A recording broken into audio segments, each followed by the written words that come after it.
Even the most resilient hearts have their breaking point, but Rasheeda had always been strong, elegant, and unyielding.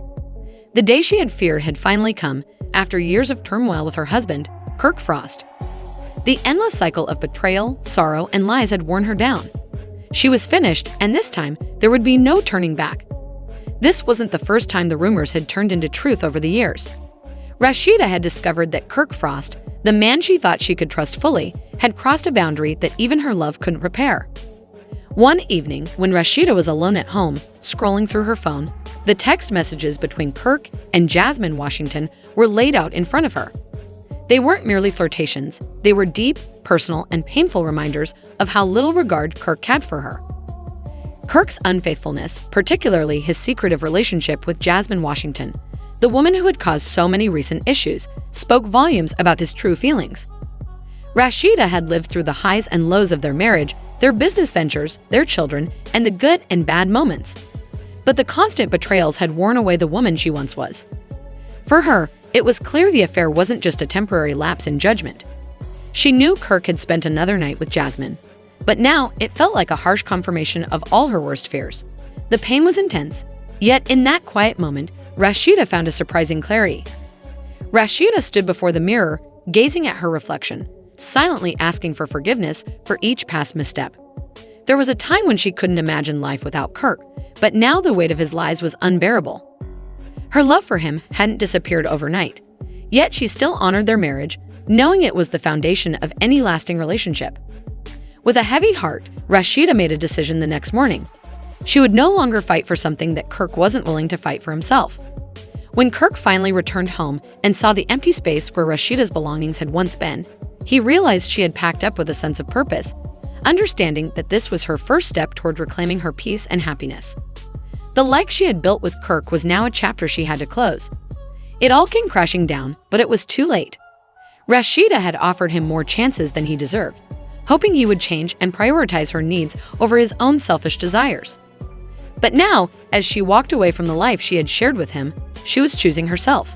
She wasn't just leaving a man, she was reclaiming her life, her dignity, and her future. The road ahead was unknown, but one thing was clear. She was no longer afraid to confront whatever challenges lay in front of her. With her newfound freedom, Rasheeda would discover a strength far greater than the pain that had once shaped her love story.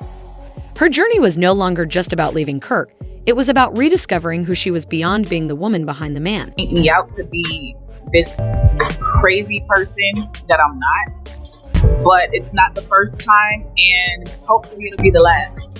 Yeah, so basically just trying to, number one, stop wasting my money on lawyers. So the amount of money that I sent you, that's the number you cool, right? Yes. Okay, so I'm gonna put an agreement together and we'll agree on that and we can end this lawyer. Period. Okay, I'm so with that's that. where I'm at. All right. Well, there we go. Anything to get No.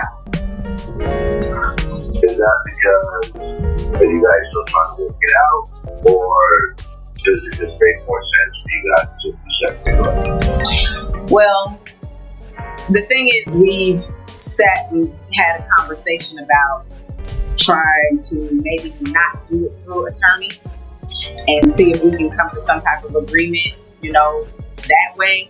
And at the same time, I also feel like, and it's not even the point of just trying to work it out, but I'm also like, I'm at a place where I'm like, okay, I pretty much kind of got the information, and am I ready to serve him with these papers?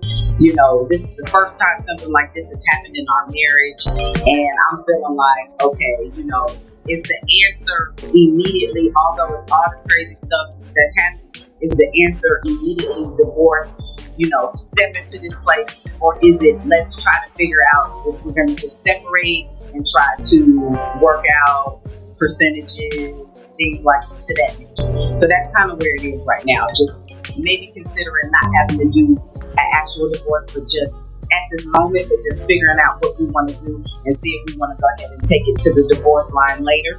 Or, that may not be the case. As of right now, who's to say? My main concern ain't even just the fact of filing the divorce. It's just about trying to, stay focused, not overstress myself, and get ready for this baby, whether he's a part of the situation.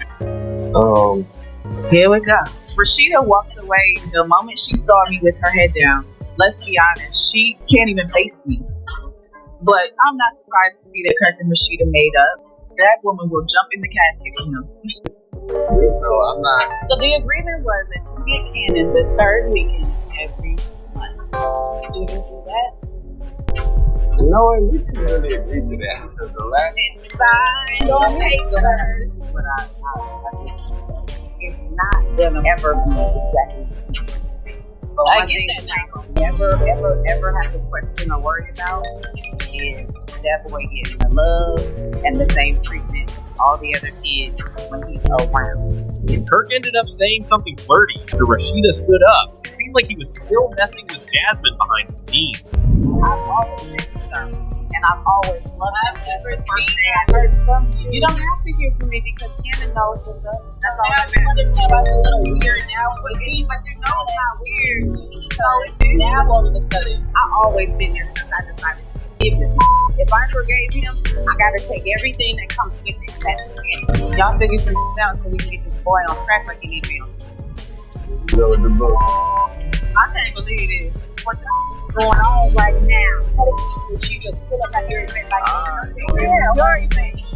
I can't believe it. Like, you just pull up and you're here. Like, what book do you want there? Like, what is this? Of course, I don't want to hear it. But if I say something to it, it's not called a bigger scene. So I'm going to ignore her ass and keep it moving. I'm here. I'm here. Who invited her?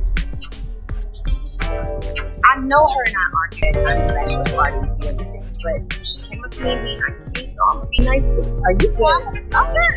But you know me, I'm close with her to get the tea. Are you gonna over there to talk to Rasheeda because of conversation? I don't have nothing to say to that lady. I don't. She don't technically owe her. She didn't think about it. You came to the party, so you come to the party. Who comes to a party and says, you know, but why come at all? I'm here tonight because I was invited. The easiest way to get rid of me is to tell the truth. I wasn't even gonna do this. I swear to God, I wasn't gonna out him nothing. I'm doing this because he tried to say that I come to the door in my birthday, and that is never the case. But since you want to go there, let's go there. You want to make me look crazy by your lies, I'm gonna make you look crazy by my truth. So that's all it is for me. Like, you took it there. And now let's go there. We're here. So are you gonna address the situation or not? I don't feel like I owe her that. It's not my job. Well then I'm gonna go talk to you. Let me see your phone. You wanna see my phone again? The same message. Yeah. This is the text message between me and her. He said so-and-so amount this week. This is not a one-time thing. I'm telling y'all, this is trying to on several occasions. He's been proven time and time again to lie about it. When have I ever been proven wrong? You know, I don't have a reason to